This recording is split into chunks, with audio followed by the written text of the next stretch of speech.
Kembali lagi di Apa Kabar Indonesia Pagi, pemirsa. Ini informasinya, pemilik ruko ya yang mencaplok bahu jalan dan saluran air di kawasan Pluit, Jakarta Utara kemarin mulai membongkar bagian rumah toko atau ruko mereka yang menyalahi aturan secara mandiri. Pembongkaran dilakukan setelah pada hari Rabu lalu Satuan Polisi Pamong Praja setempat membongkar bangunan yang melanggar aturan secara paksa.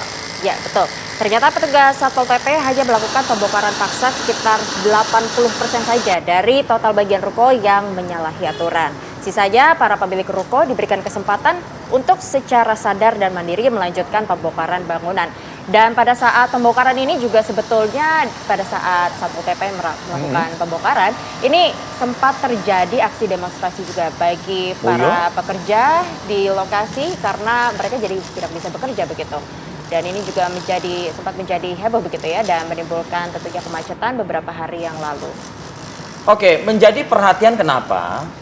Karena kalau dikatakan nanti kenapa wilayahnya sering banjir, gitu, ya kan? Ya. Nah, dan lain sebagainya begitu.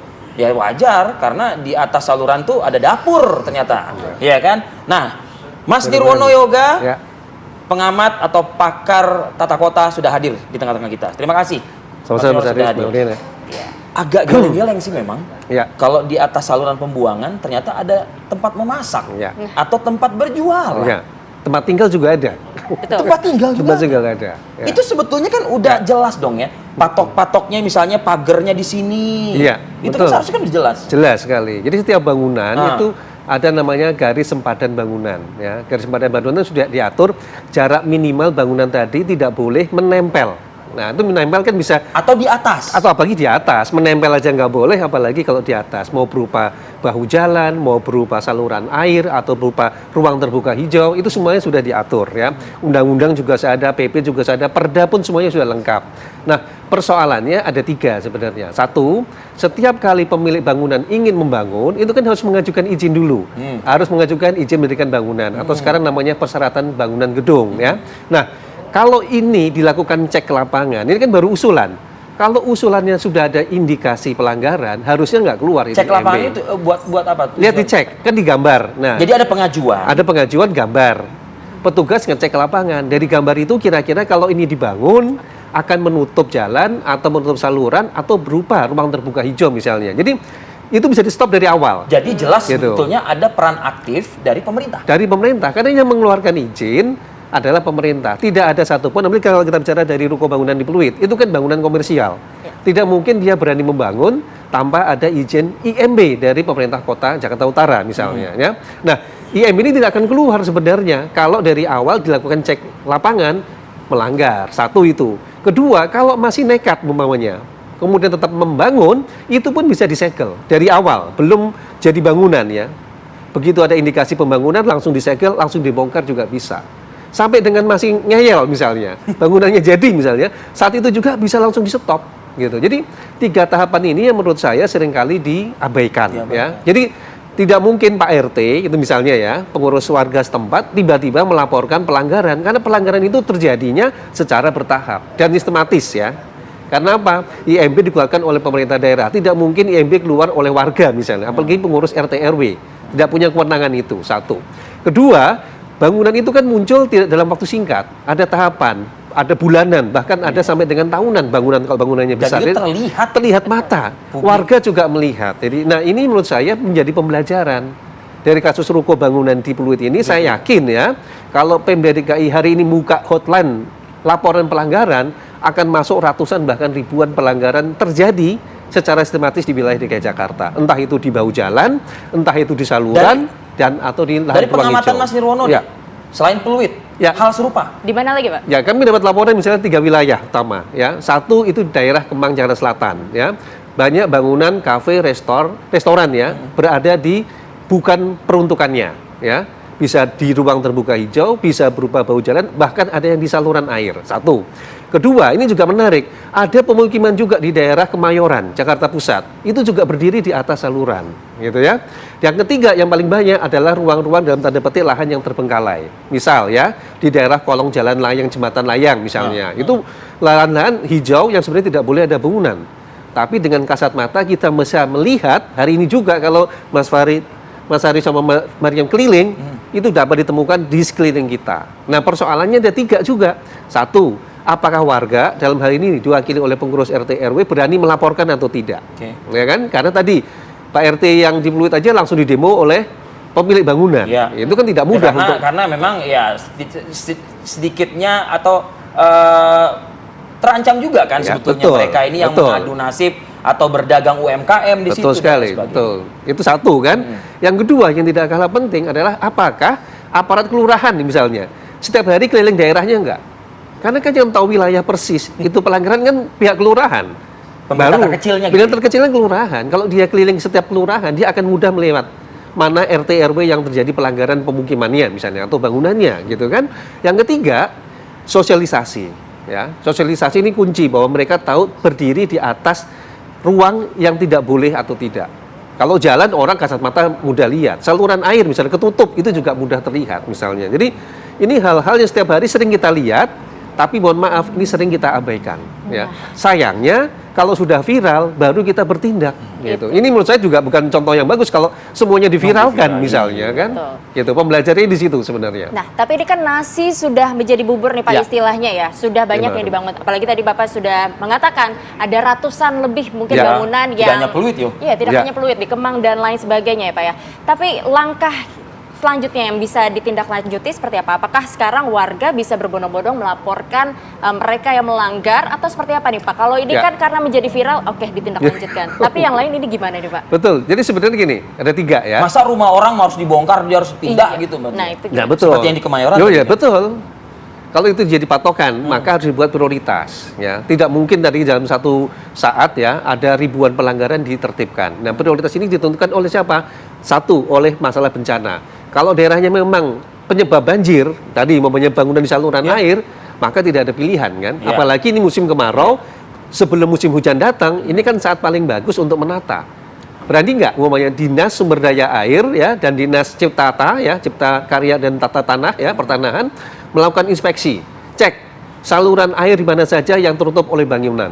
Jangan kaget ini, ada bangunan ibadah juga berdiri di atas saluran, di atas saluran air yang cukup besar. Jadi ini persoalan yang paling mendasar. Kalau memang daerahnya gara-gara itu banjir, maka tidak ada pilihan ya.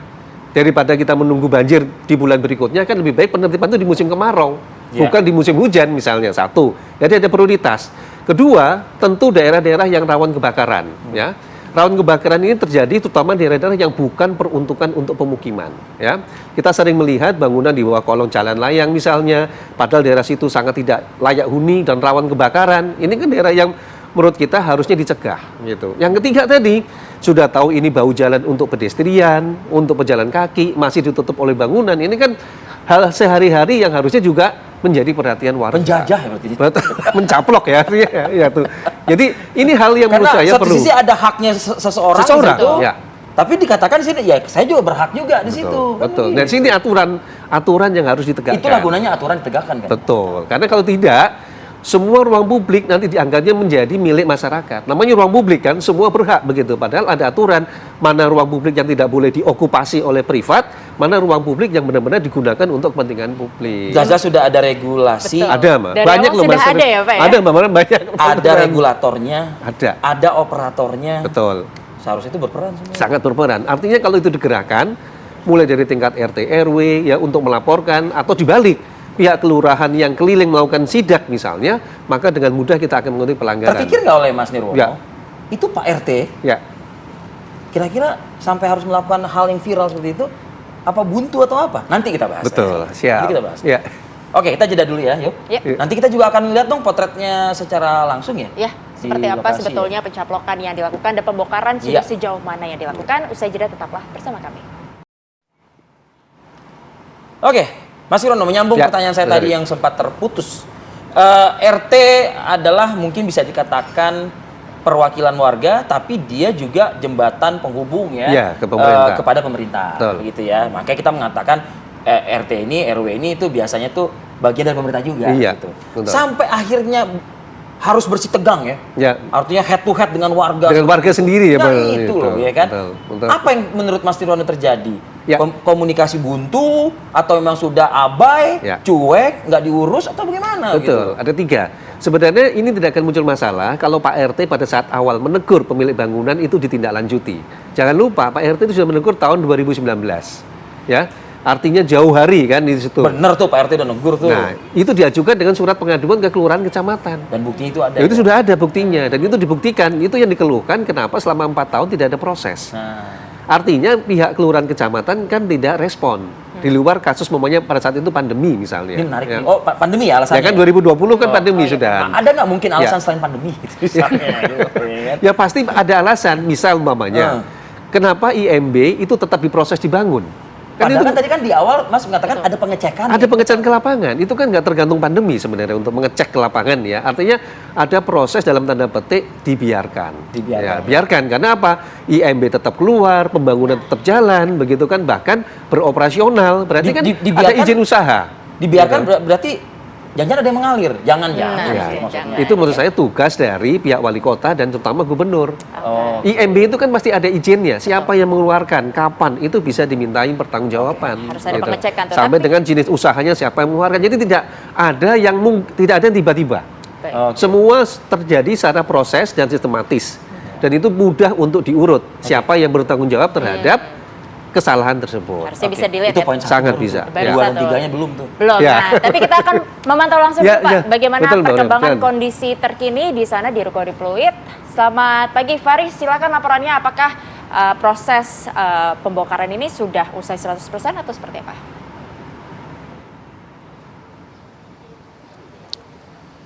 Baik, selamat pagi Yohana, Arif Fadil dan juga pemirsa. Untuk pembongkaran belum selesai 100% karena memang kemarin yang sudah dibongkar oleh pihak Satpol PP hanya 80% dari bagian ruko yang mengganggu saja. Dan setelah dibongkar paksa oleh pihak Satpol PP pada Rabu kemarin, pihak Satpol PP telah memberikan waktu lagi kepada para pemilik ruko di Jalan Niaga Pluit Jakarta Utara ini untuk membersihkan atau merapikan lagi secara mandiri bangunan ruko mereka yang memang dinilai mengganggu bahu jalan ataupun saluran air seperti itu.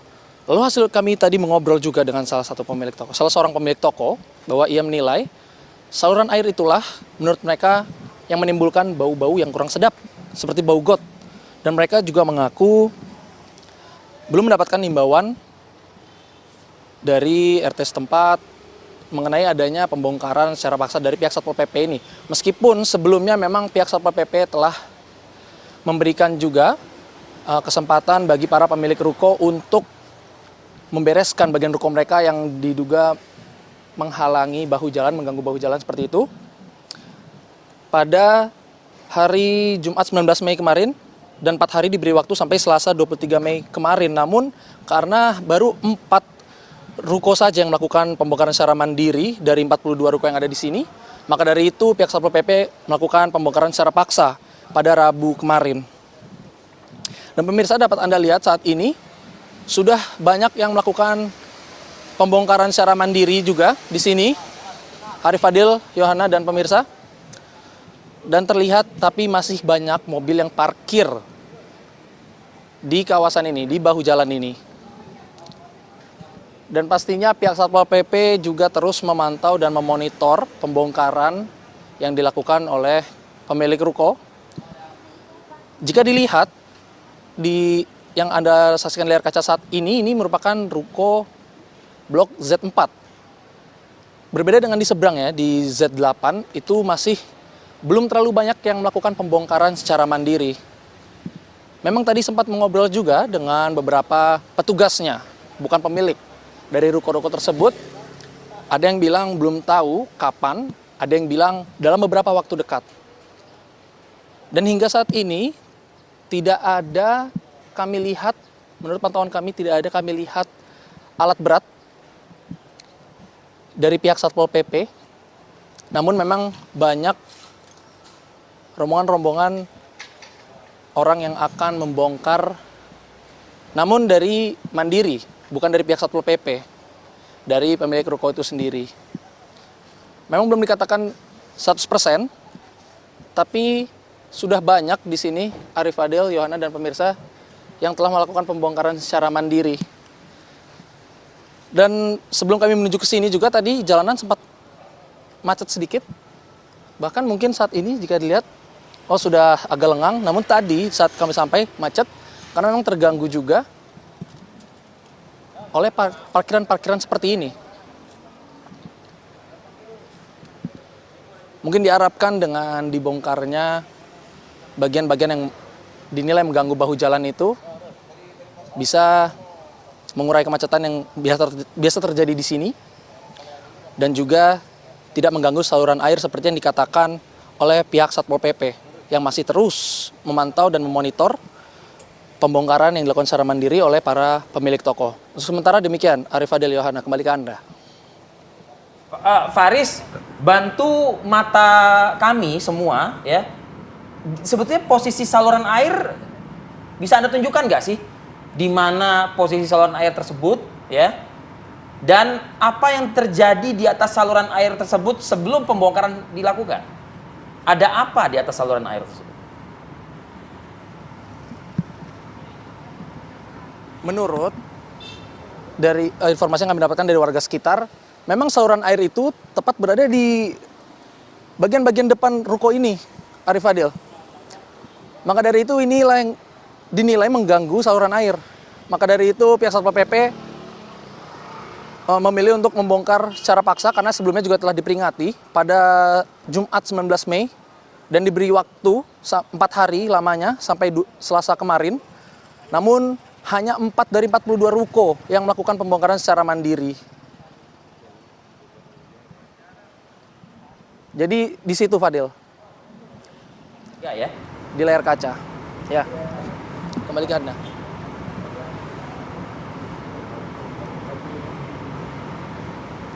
Baik. Terima kasih Faris atas laporan Anda dari lokasi. Dan Pak, kita melanjutkan yang tadi nih Pak. Itu langsung kan? Langsung itu kan posisinya kan jalan, terus kemudian ada saluran ya, baru ke bangunan. Masalahnya kan kemarin bangunannya menjorok sampai ke jalan. Bila terjadi banjir misalnya. Ya, betul. Tentu kan sasaran yang paling dicari saat ini adalah saluran air. Iya, betul. Kalau lihat dari situ kan salurannya tertutup kan sebenarnya. Bagaimana mau mengatasi banjir kalau misalnya di atasnya ada restoran, ada dapur, ada apa betul, gitu. itu tadi saya katakan. Jadi kalau mau tertib sekarang saatnya ya. Bangunan-bangunan di atas saluran air menurut saya sudah tidak bisa dalam tanda petik untuk diberikan konsekuensi ya. Karena kita bicara soal banjir dan jangan lupa PJ Gubernur DKI kan diberi tugas 3 oleh Presiden. Banjir, macet, dan tata ruang. Nah, di sini kan banjir dan tata ruang sudah jelas-jelas ada pelanggaran tata ruang, ada penyebab banjir.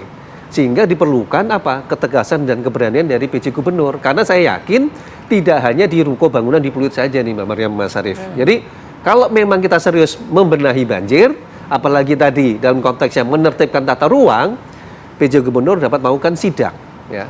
Cari lokasi-lokasi yang mudah, ya, yang mudah ditemui aja, nggak usah cari yang susah-susah, ya. Yang orang bisa lihat kasat mata setiap hari. Oh, ini pasti ini nih. Ini gitu. Pasti, kita cek apakah berdiri di atas saluran air. Kemudian kita lihat seberapa tegas dari PJ Gubernur untuk menindak. Karena apa? Karena kalau ruko bangunan ini hanya menjadi salam tanda petik hanya viral. Ya kan, sementara kemudian banyak bangunan-bangunan yang juga melanggar, tentu ada rasa ketidakadilan nanti. Betul. Mas, lanjutin Mas, yang tadi Mas ada poin 2 dan 3 yang belum tersampaikan tadi tuh. Ya, poin keduanya adalah momentum ini jangan hilang. Ya. Momentumnya jangan hilang ya. Karena kalau viral ini biasanya cuma sebentar, gitu ya. Ada berita lain nanti lupa. Sehingga penertiban bangunan juga harus dilakukan di lokasi-lokasi dalam tanda petik kita buat prioritas daerah yang banjir, gitu umpamanya. Jadi kita fokus. Tidak semua bangunan, kan masih banyak yang pelanggaran, tapi fokus daerah-daerah yang rawan banjir, cek apakah berdiri di atas saluran air atau tidak. Itu yang paling sederhana sebenarnya, kan yang paling mudah dilakukan.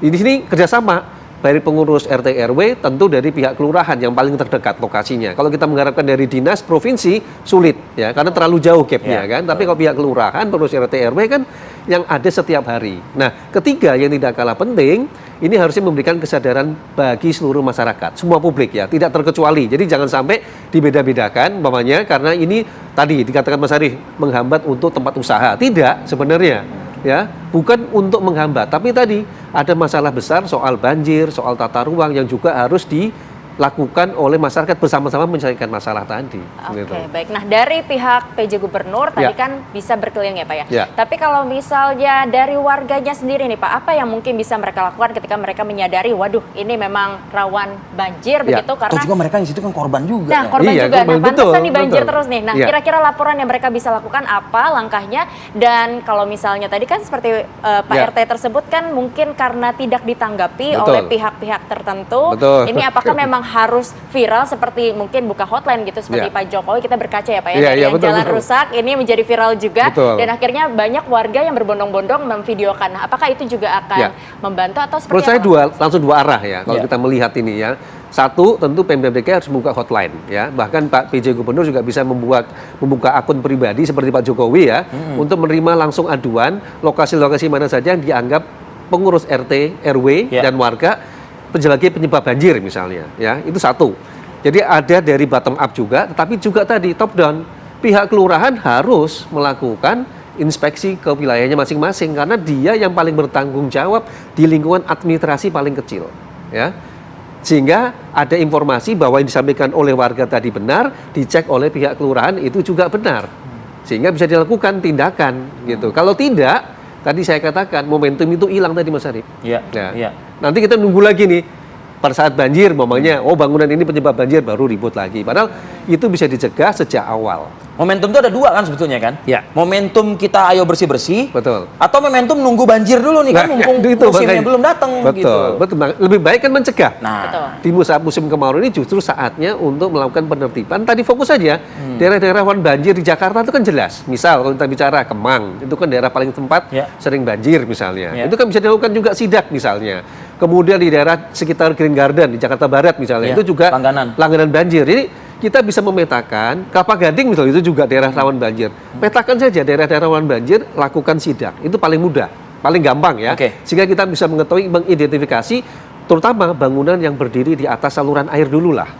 Kalau misalnya kita berselancar ke pola pikir pejabat kita, pemerintah kita di provinsi atau di kota Ahmadiyah begitu ya. Mungkin bukan tidak maksudnya belum semasif itu untuk membenahi hal ini karena mungkin juga berpikir juga para pemangku kebijakan ini mau dibuka lahan bagaimana lagi orang hijaunya juga sudah nggak ada seperti itu. Kembali lagi Mas Arif, persoalan utama kita kan banjir. Salah satu pokok persoalan banjir kita kan ada dua.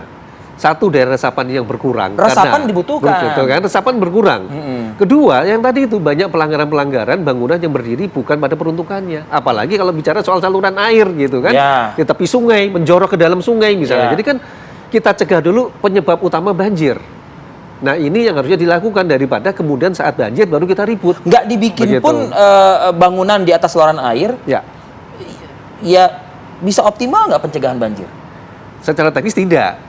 Itu yang tadi saya katakan. Nah, itu yang tadi saya berusaha kan saluran air, sungai penyebab banjir. Gitu. Sekarang justru penyebab banjir kita tutup misalnya. Bagaimana mungkin kita bisa berharap Jakarta bebas banjir? Yang tadi saya katakan kesadaran masyarakat semua pihak ini ya, yang sama-sama merasakan banjir itu kan terdampak semua, nggak ada satupun yang diuntungkan. Kasus Pluit misalnya, kan bukan hanya Pak RT yang dirugikan sebenarnya, tapi warga di sekitar Pluit itu yang kena. Jadi dampak banjir tadi harusnya menjadi momentum untuk menertibkan bangunan, terutama di daerah-daerah yang menjadi penyebab banjir. Nggak usah muluk-muluk, daerah saluran air, dekat sungai misalnya, bahkan daerah-daerah yang merupakan daerah cekungan tempat tampungan air aja misalnya. Itu jauh lebih mudah kalau kita mau konsekuen membebaskan Jakarta dari banjir tadi. Jadi jangan sampai kita ribut nih ya, banjir gitu, tapi bersamaan kita juga melakukan pelanggaran. Tapi memang resapan di DKI Jakarta kan sudah cukup sangat berkurang tuh Syarif. Jadi PR besar kita ada di situ. Jadi banjir, macet, tata ruang itu harus segera dibenahi. Kalau enggak kita ketemu akan selalu bahas tiga hal tersebut. Cuma ganti-ganti aja. Mas Nirwono juga akan selalu kita undang lagi untuk hadir di Apa Kabar Indonesia Pagi. Mas terima kasih. Terima kasih banyak informasinya dan semoga ini juga menjadi catatan. Menarik masukan-masukan, catatan bagi pemerintah dan juga warga sekitar yang mungkin bisa nih berbondong-bondong melaporkan juga ya agar kita tidak lagi Betul. merasakan banjir kalau bisa ya Jakarta Ya. Walaupun juga tadi sempat disampaikan nggak 100% bisa berhasil juga Iya. ya karena Oke. cukup sulit.